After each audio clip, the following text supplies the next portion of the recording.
일단은 시술을 하고 나서 일상에 지장이 있을 정도로 좀 힘들다, 당장 시술 받은 병원에 가셔서 적절한 약물 처방을 받으세요. 그렇게까지 이제 해주면 시술에 부작용이 생길 위험을 미연에 방지할 수가 있습니다. 안녕하세요. 피부 시술 부작용의 저승사자, 피부 과몰입러 하늘느낌 피부과 최준필 원장입니다. 오늘 이 시간에는 나도 모르게 생길 수 있는 이 피부 시술 부작용 어떻게 예방하고 대처하는 것이 좋은지 여러분들에게 도움이 되는 상식을 쏙쏙 집어넣어 드리는 시간이 되보도록 하겠습니다. 시작해 볼까요? 피부에 미세하게 구멍을 뚫거나 깎는 박피성 시술을 할 때, 예를 들어 프랙셔널 레이저, 여드름 흉터 치료 또는 화학 박피, 필링 이런 거 하고 나서 열감, 뜨거운 느낌 이런 불편한 증상을 느끼는 경우가 많습니다. 예를 들어 공장용 미용 피부과에서 특가 상품으로 내는 시술을 내 친구가 했는데 너무 가격 대비 너무 괜찮았어, 나도 해야지, 근데 나는 부작용이 나, 이런 경우가 흔한데요. 그게 타고난 피부 타입과 피부 장벽의 상태가 다르기 때문입니다. 예를 들어 수분 부족 지성형 피부인 수부지 피부, 민감성 피부 환자분들이 레이저 시술을 받고 훨씬 더 자극이 되고 부작용일 확률이 높다라고 생각하시면 됩니다. 일단은 시술을 하고 나서 일주일 이내에 피부가 붉고 일상에 지장이 있을 정도로 좀 힘들다, 당장 시술 받은 병원에 가셔서 적절한 약물 처방을 받으세요. 보통은 스테로이드가 포함된 피부 진정 약물을 먹고 바르면 금방 가라앉습니다. 그리고 피부의 상태에 맞춰서 피부과 전문의가 보고 진정팩을 올린다든지 이런 것들로 급성으로 올라왔던 불편한 것들을 가라앉아 드릴 수가 있습니다. 색소 침착이 잘 생기는 피부가 있는 건 사실인데요.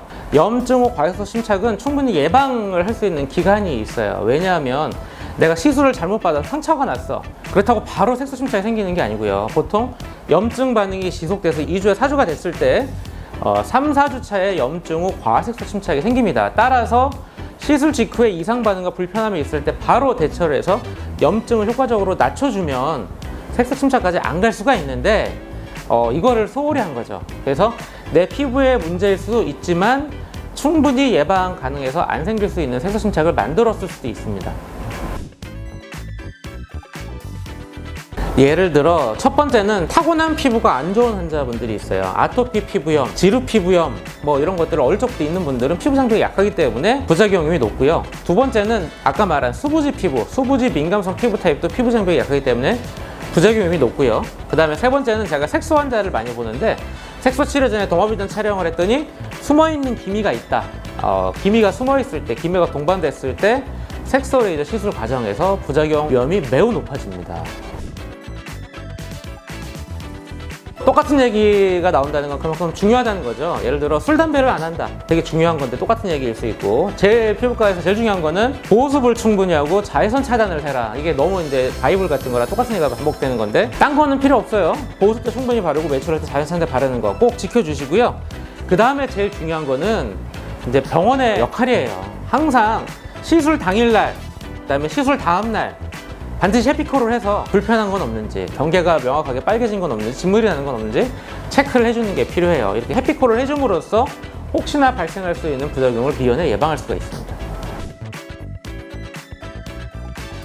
아무래도 시술 후에 야외 활동을 오래 하는 것 자체가 좋지가 않아요. 왜냐하면 실내에 있는 것보다 찬바람을 쐴 수도 있고 건조할 수도 있고 미세먼지, 그 다음에 강한 자외선 이런 것들이 노출될 수가 있기 때문에 가능하면 집에만 있는 것이 중요한데, 그럼에도 불구하고 난 직업적 특성상 외출을 해야 된다면 아까 말했듯이 자외선 차단제를 잘 발라주고 보습을 수시로 한다, 이것만 지켜주시면 될 것 같습니다. 저는 보통 레이저 시술만 하고 끝나는 게 아니고요. 레이저의 종류에 따라 다르겠지만 1주 후 또는 2주 후 재생관리를 잡거든요.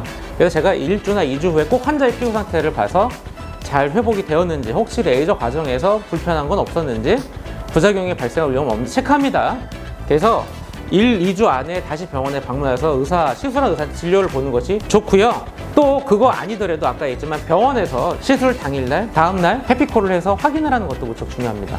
그리고 저는 병원 카톡 채널을 주고 내가 시술 받고 불편한 점이 있으면 사진을 찍어서 카톡으로 올리세요. 그렇게까지 이제 해주면 시술에 부작용이 생길 위험을 미연에 방지할 수가 있습니다.